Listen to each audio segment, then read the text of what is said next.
especial que Deus fez para mim, cercado de amor, de calor. Minhas mãos eram tão pequeninas, meus pezinhos inseguros ainda, mas no peito meu coraçãozinho já mostrava que o milagre do nascer, do viver, do existir outra vez aconteceu.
Feliz sábado. É um prazer imenso estar aqui na casa do Senhor, poder louvar o nome do nosso grande Deus no templo de vocês, na idade de vocês e no presente. Como pode ver, hoje o culto é um pouco diferente. As crianças estão todas com roupa da época. E aqui na plataforma, cada um tem uma posição. Cada um significa um personagem da Bíblia. E nós vamos descobrir que personagem é esse ao redor do sermão. Na Bíblia, na palavra de Deus, ele narra o grande amor que ele tem por nós. Ele criou Adão e Eva, ele cuidou de Adão e Eva, e até hoje ele vem cuidando de cada um, independente de quando nasce e de quando morra. Na verdade, a Bíblia conta de um tempo em que Deus falava diretamente com as pessoas. Assim como agora eu estou falando com vocês, frente a frente, todos vocês podem ouvir a minha voz. E nesse sábado, com a ajuda de Deus, eu vou mencionar algumas pessoas que tiveram um chamado especial por Deus, e eles seguiram. Então vamos ao nosso primeiro personagem. Vamos abrir em 1 Samuel 3, 1. Livro 1 Samuel, capítulo 3, versículo 1.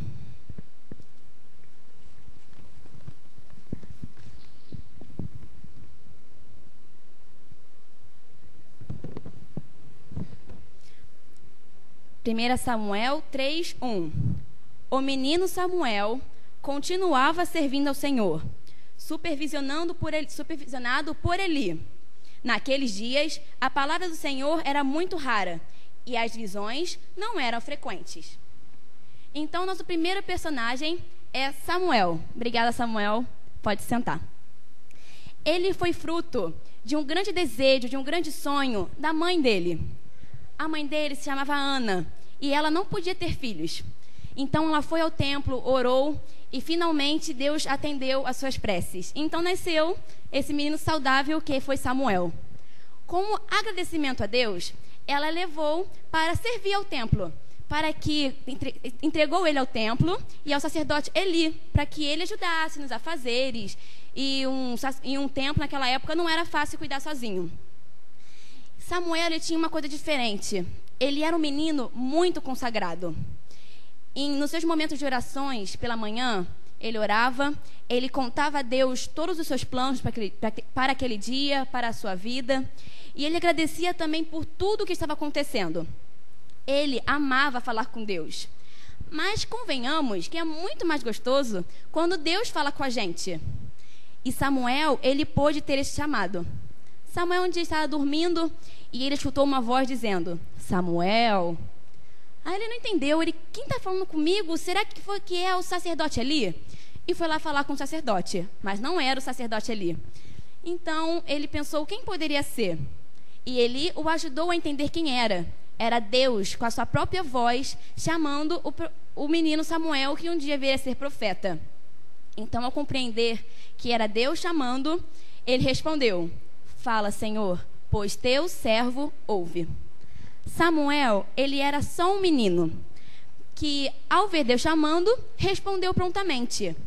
Será que nós, com a idade que nós temos respondido o chamado que Deus faz por nós, assim como Samuel fez naquela época? Mas às vezes a nossa fé parece que ela é pequenininha, parece que ela não é suficiente. Então vamos ao nosso segundo personagem. Está escrito a história dele em Juízes 6, de 11 a 13. Livro de Juízes, capítulo 3, versículo 11 a 13.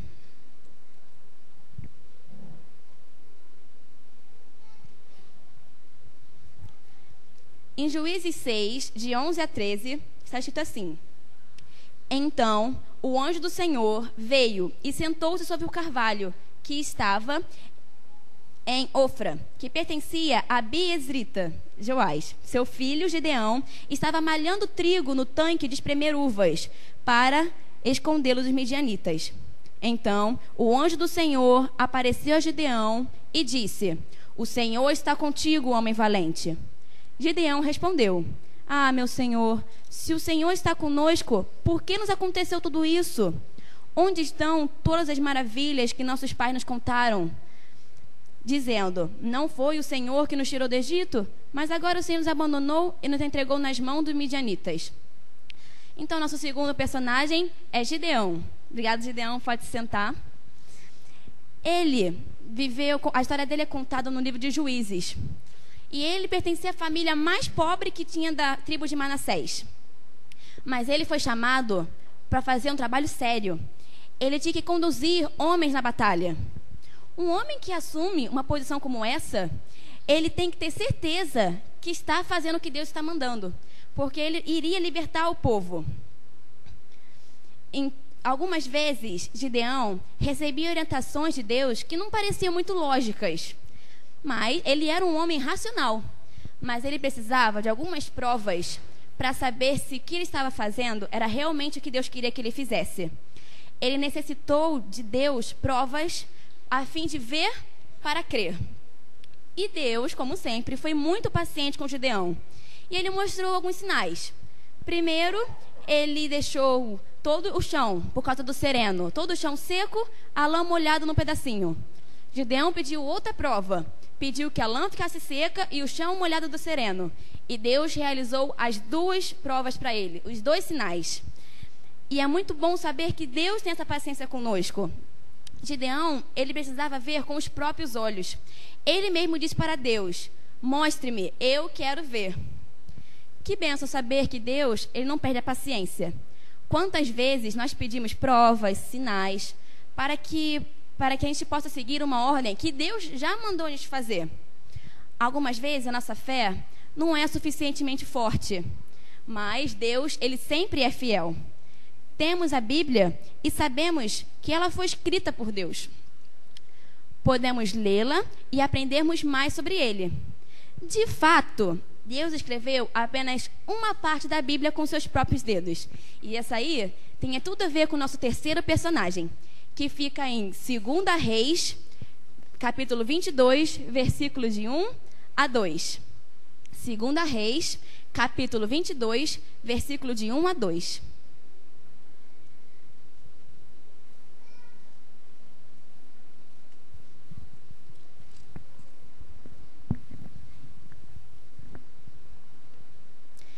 Em 2 Reis 22, de 1 a 2, vem dizendo: Josias tinha 8 anos quando começou a reinar, e reinou 31 anos em Jerusalém.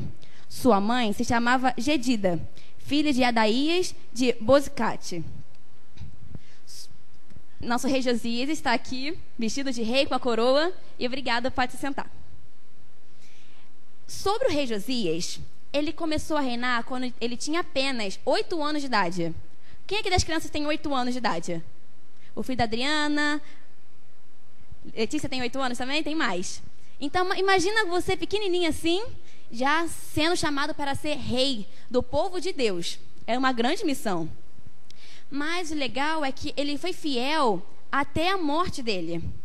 E durante seu reinado, Deus compartilhou um plano a respeito de como eles poderiam ter uma vida boa, uma vida santa, uma vida longa, uma vida produtiva.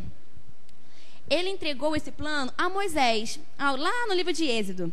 Ele entregou os 10 mandamentos. Desde então, Deus tem falado com os homens e tem lhe mostrado sinais para transmitir sua palavra e sua vontade. Diferentes filhos de Deus, em diferentes épocas, escreveram na palavra de Deus suas leis, suas palavras, seus desejos. Então, um sacerdote encontrou um livro que estivera escondido por muito tempo. E quando ele viu o livro, a importância, ele foi lá e mostrou a rei Josias. O rei ele ficou grandemente angustiado ao saber que eles não estavam seguindo o que estava escrito no livro. Então, o que ele fez? Ele chegou para o povo, reuniu todo o povo e leu essa carta, esse livro, esse pergaminho que eles tinham achado ao povo. E eles chegaram à conclusão que eles não estavam vivendo como Deus queria. E todos eles pensaram assim: concordamos que vamos mudar nossas atitudes para estar de acordo com a vontade de Deus. Então, olha a importância desse livro que um sacerdote achou e mostrou ao rei Josias. Poder ler a Bíblia no tempo de hoje é uma dádiva. No meu tempo, era pergaminho que tinha. E mulher nem tinha direito a ler, nem a ir no púlpito falar. Então, é uma coisa atípica que eu estou fazendo aqui no momento. Ler a Bíblia nos faz sentir que Deus está sempre cuidando de nós, que Ele está sempre pertinho. Há muito tempo, eu entendi que Deus nos chama e que nós devemos ouvir-lhe sempre a sua voz. Ele também nos mostra sinais, maravilhas, e devemos estar com nossos olhos abertos para reconhecermos a sua graça. Ele nos escreve cartas de amor e podemos ler a qualquer momento. Só precisamos abrir as nossas Bíblias. Mas quando Jesus morreu na cruz, Ele mostrou o seu amor de uma maneira diferente. Ele mostrou usando o seu corpo. Então, quando Ele morreu, Ele mostrou que faria tudo novamente por mim, por eles e por nós. Então, isso nos leva à nossa próxima personagem, que está escrito em Marcos 16, 16 de 9 a 11. No livro de Marcos, capítulo 16, versículo de 9 a 11.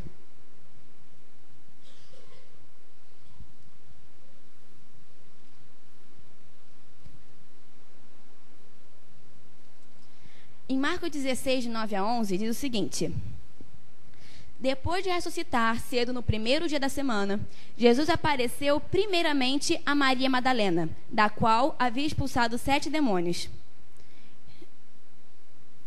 E ela foi anunciar aos que haviam andado com ele, que estavam tristes e chorando. Quando souberam que ele estava vivo e que fora visto por ela, não creram. Eu sou a personagem Maria. E estou aqui para contar para vocês um pouquinho também da minha história. Eu pude ver Jesus de perto. A minha história é um prazer contá-la, porque o que Deus fez por mim não é calculável. E também não deve ser calculável as bênçãos que Deus derrama sobre vocês. Jesus, ele era meu amigo. Bem, Jesus é meu amigo, mas infelizmente ele foi morto. Só que ele ressuscitou. E eu só posso contar para vocês que eu estava lá quando ele foi morto. E eu vi estendendo os braços e pregos sendo colocados na mão de Jesus. Eu conto essa história com lágrimas nos olhos. Porque ao morrer, ele não disse muita coisa. Ele provou que ele era santo. E sempre foi santo. Então ele simplesmente não falou muito, abriu seus braços e mostrou o amor que ele tinha por mim, mostrou o amor que ele tinha por aqueles que já haviam nascido, por aqueles que não haviam nascido, como é o caso dessa igreja. Então, cedinho no domingo de manhã, eu fui até a tumba, a fim de me certificar de que estava tudo bem com o corpo de Jesus. E qual foi o meu espanto quando eu vi que a pedra foi retirada e que o corpo de Jesus não estava mais lá. Eu primeiramente fiquei desesperada. Eu pensei, gente, cara, agora os malfeitores pegaram o corpo de Jesus. E eles podem ter feito tanta coisa ruim. E me bateu aquela coisa ruim no coração, que Jesus não estava ali. Quando, de repente, eu vi um anjo. E eles conversaram comigo. E então eu ouvi. Eu ouvi a voz mais doce, a voz mais bonita, a voz cheia de amor. E era Jesus. E era a própria voz de Jesus. E ele estava ali. E falou, Maria, vai falar para os seus amigos que eu estou vivo, que eu ressuscitei no 3º dia, assim como eu já havia falado, mas vocês não creram. Então, eu conto essa história com amor no coração, com alegria, porque eu sei que meu Jesus ressuscitou, e ele falou que ele viria um dia. E o máximo que eu posso fazer, o mínimo que eu posso fazer, é me importar com as pessoas, porque ao ver que Jesus se importou tanto comigo, é o mínimo que eu posso fazer com as pessoas é se importar com elas. E ela provou isso, e ele provou que ele se importava comigo quando ele morreu na cruz. Morreu na cruz por mim, morreu na cruz por vocês. E depois de tudo isso, eu sinto esse desejo de me importar com as pessoas.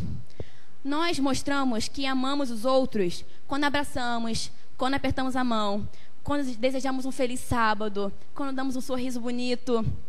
E é isso que Jesus quer que a gente faça, não só aos sábados, mas todo dia.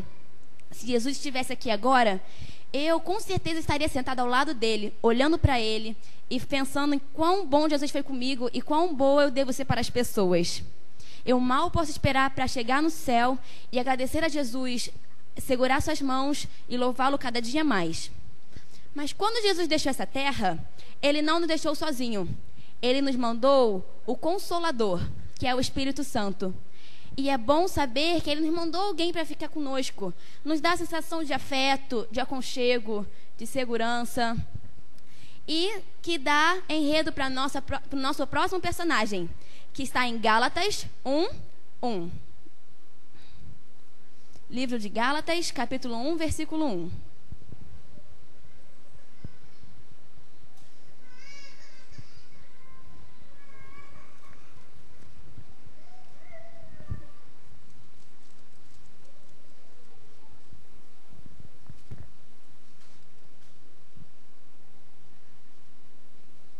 Nada como os antigos pergaminhos. Calma aí, tô achando. Gálatas 1:1. Paulo, apóstolo, não da parte de homens, nem por parte de homem algum, mas por Jesus Cristo e por Deus Pai, que ressuscitou dentre os mortos. Ele aqui é o nosso amigo Paulo. Obrigada, Paulo. Pode sentar. E ele foi um servo de Deus, ele foi um apóstolo de Deus. Não foi escolhido por Jesus. Bem, não pessoalmente, mas quando Jesus o chamou no caminho para Damasco, ele foi escolhido como um grande apóstolo de Jesus. Paulo, ele viajava muito como evangelista. ele seguia para onde Deus mandasse que ele fosse. E ele compartilhava o amor que Jesus tinha por nós, para todas aquelas pessoas que não conheciam daquele amor. Provavelmente, vocês devem estar se perguntando como Paulo sabia para onde ele deveria ir. E essa é uma boa pergunta que eu um dia perguntei para Paulo, e Paulo me disse e eu vou contar para vocês. Um dia, estava Tito, que era companheiro de Paulo, e Paulo estava viajando para uma cidade muito distante. E enquanto estavam indo para lá, eles sentiram uma coisa que não deveriam ir para lá. Eles tiveram uma sensação de que estavam indo para o caminho errado. Aí eles pararam, oraram, pensaram assim: olha, eu acho que o Espírito Santo está falando para a gente não ir para lá. Oraram, já sei, então vamos para aquela outra cidade. E se dirigiram para lá. Indo sentir a mesma coisa. Sentiram como se não deviam estar indo para lá. Então eles pararam de novo, oraram novamente e viram que o Espírito Santo não queria que eles fossem por algum motivo. Então, chegaram à conclusão que não deveriam ir e não foram. Eles imaginaram que essa mensagem foi dada por Deus, né? Porque era uma coisa muito forte. Então, voltaram para casa e naquela noite, Paulo teve um sonho. Na verdade, não foi um sonho. Ele teve uma visão. E ele, na visão, viu um homem da Macedônia. Um lugar que eles nunca tinham pensado em ir, Macedônia. E nesse sonho, ele estava pedindo que Paulo e Tito se dirigissem até aquela cidade. Então, ao acordar, ele relatou a Tito e falou: olha, Tito, eu acho que o Espírito Santo está nos guiando até essa cidade. E eles concordaram que Deus confortou os corações deles, o consolou e os guiou até a cidade que eles deveriam realmente ir. Então, quando Deus ele envia o conforto do Espírito Santo, Paulo seguiu. E nós? Nós temos seguido o importante chamado que o Espírito Santo tem feito por intermédio de Jesus? É uma coisa que nós devemos pensar. E é bonito ver como tudo se encaixa. O plano de Deus, os nossos passos e também o enredo para a nossa última personagem, que fica no livro de Esther, capítulo 2, versículo 16 a 17. Esther, capítulo 2, 16 e 17.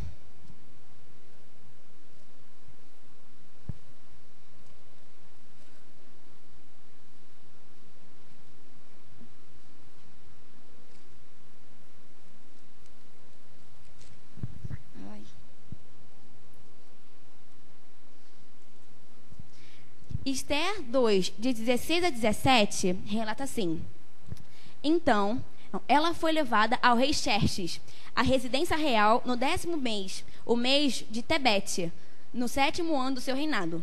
E o rei amou Esther mais do que todas as mulheres, e ela conquistou sua aprovação, e seu favor foi mais do que todas as virgens. Por isso, ele lhe pôs a coroa real sobre a cabeça, e a fez rainha no lugar da rainha Vasti. Obrigada, Rainha Esther. Rainha Esther, ela era uma mulher judia, muito bonita, carismática, bondosa, e que havia sido adotada pelo seu primo Mordecai.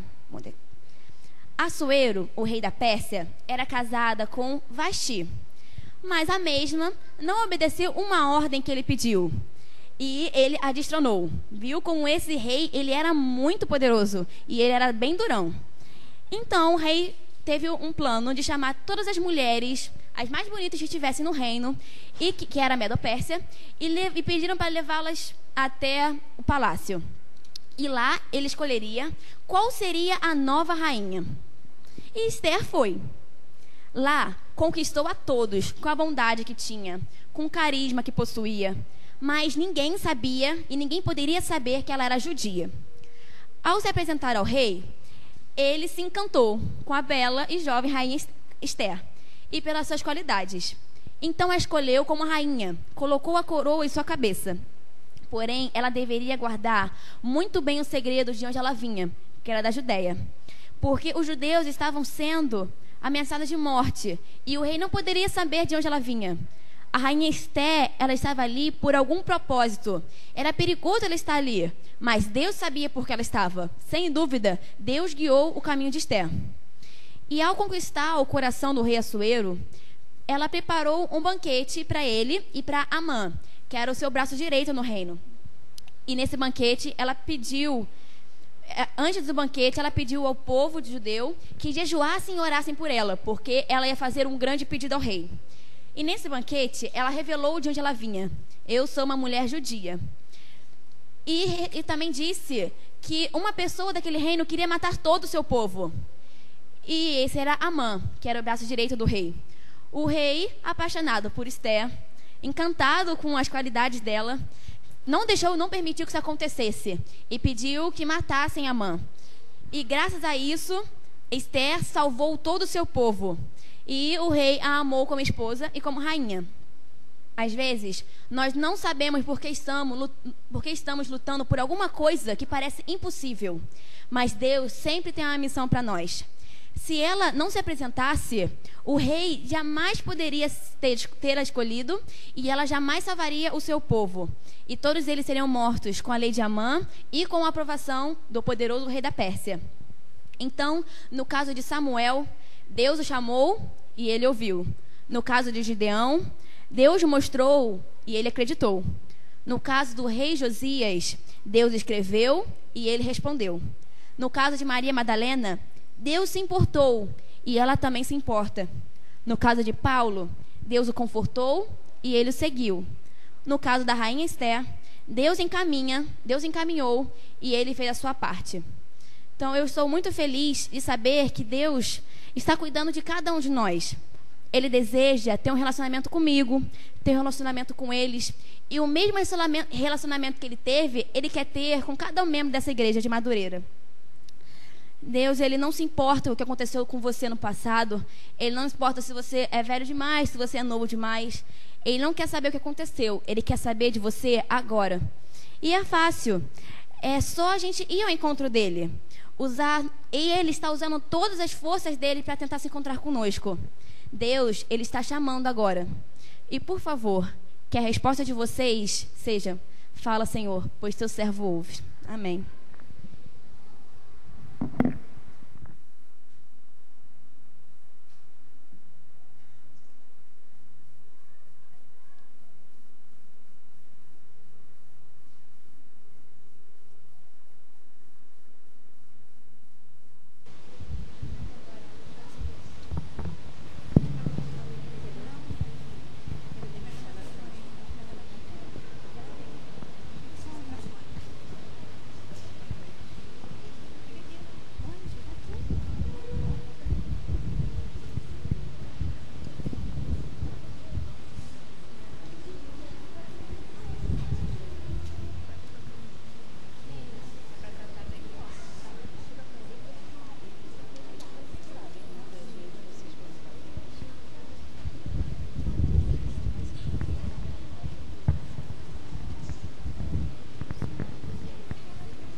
nome santo de Deus. É certo que Ele salvo será, pois esse nome há poder.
Oremos.